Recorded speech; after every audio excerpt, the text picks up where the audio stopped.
Hello, my name is Burke Hedges, author of the best-selling book, The Parable of the Pipeline. I open my book with a story about Pablo and Bruno, who take two very different paths in their quest for financial independence. What you're about to see is the delightful animated story of their adventure. So, sit back, relax, and enjoy the life-changing lessons in The Parable of the Pipeline.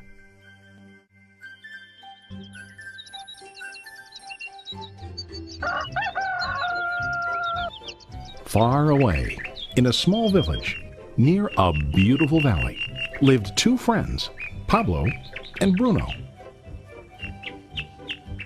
They were both young and dreamed of a better life for themselves. They'd often discuss their dreams about how they would become the most successful men in the village. They weren't afraid of hard work, and they searched for opportunities to help realize their goals and achieve their dreams. One day, an opportunity presented itself.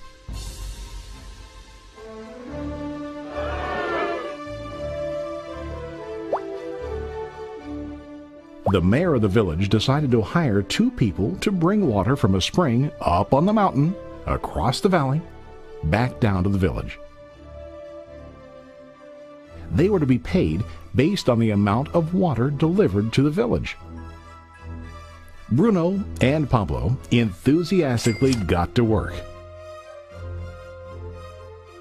Every day, from morning till evening, they carried buckets to and from the spring. They worked hard, carrying water to the village. In the evening, they'd return home with their day's wages.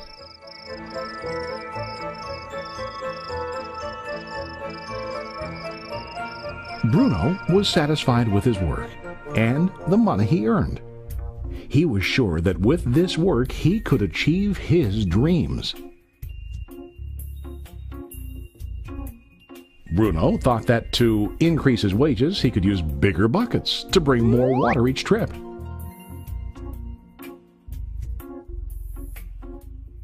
He believed with a larger income he would soon be able to buy a cow and the house that he dreamed about.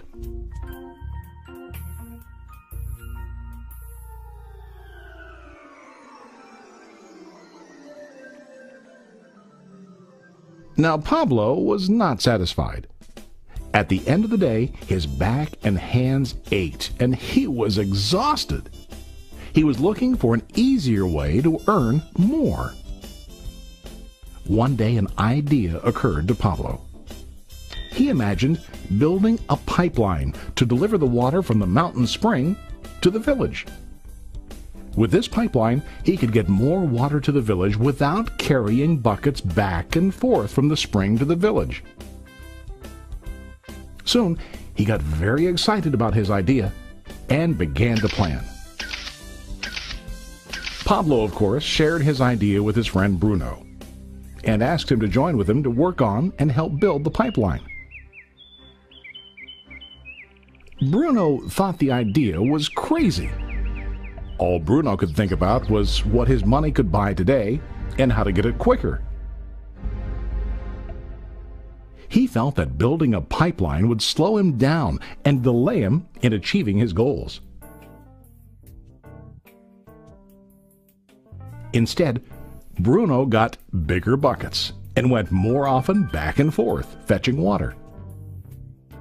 He was sure that with this method he could make more money. Pablo decided to build the pipeline on his own. He understood that it would not be easy to build, and it would take time to complete the pipeline.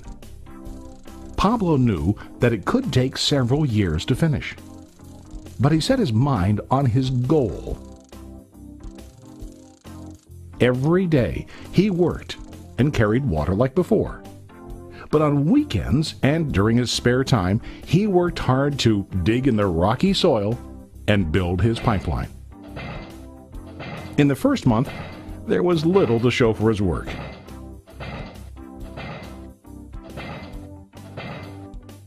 Bruno and the villagers laughed and teased him. They called him Pablo the Pipeline Man. During this time, Bruno's income doubled. He already bought a cow and a bigger house.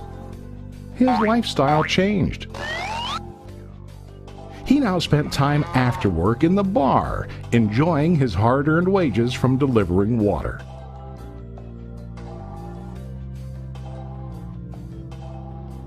What Bruno didn't realize was that his body was starting to stoop from carrying the heavy buckets every day.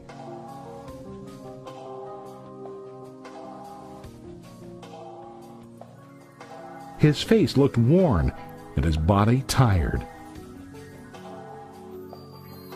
Soon, he began to carry less and less water due to the wear and tear on his body.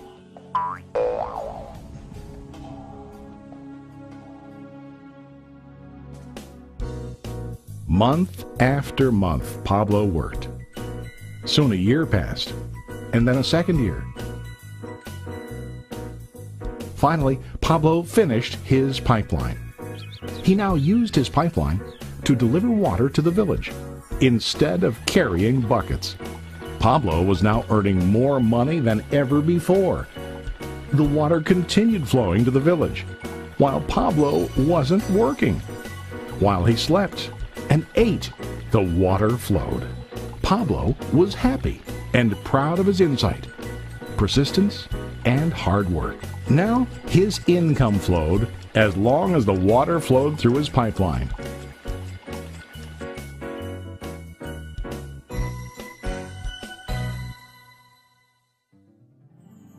The story of Bruno and Pablo is a reflection of life.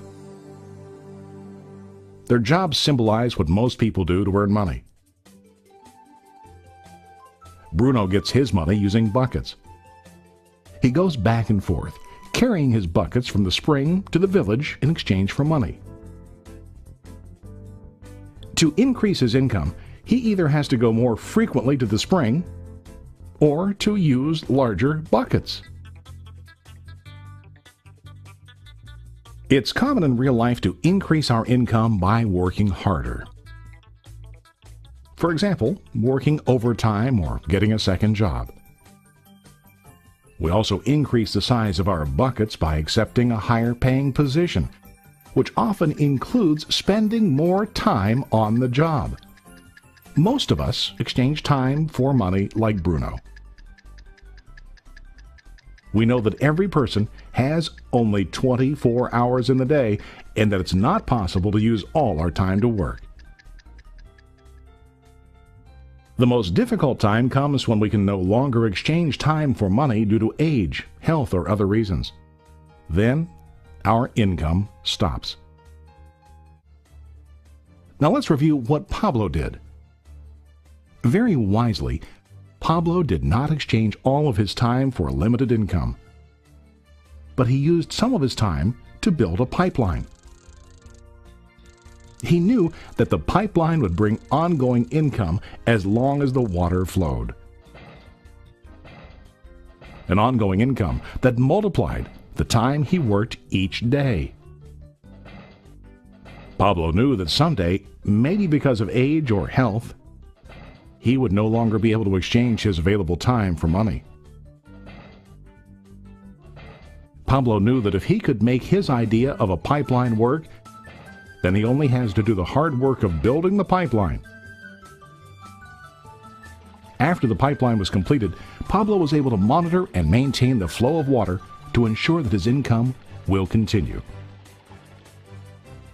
Pablo has shown us that to earn an income, we don't always have to directly exchange time for money. There really are better ways. How about you? Are you still like Bruno, who directly exchanges time for money? Or do you want to be like Pablo, building and maintaining a pipeline for ongoing income? If you are interested in the idea of building your own pipeline, contact the person who lent you this presentation. You can start building your pipeline today.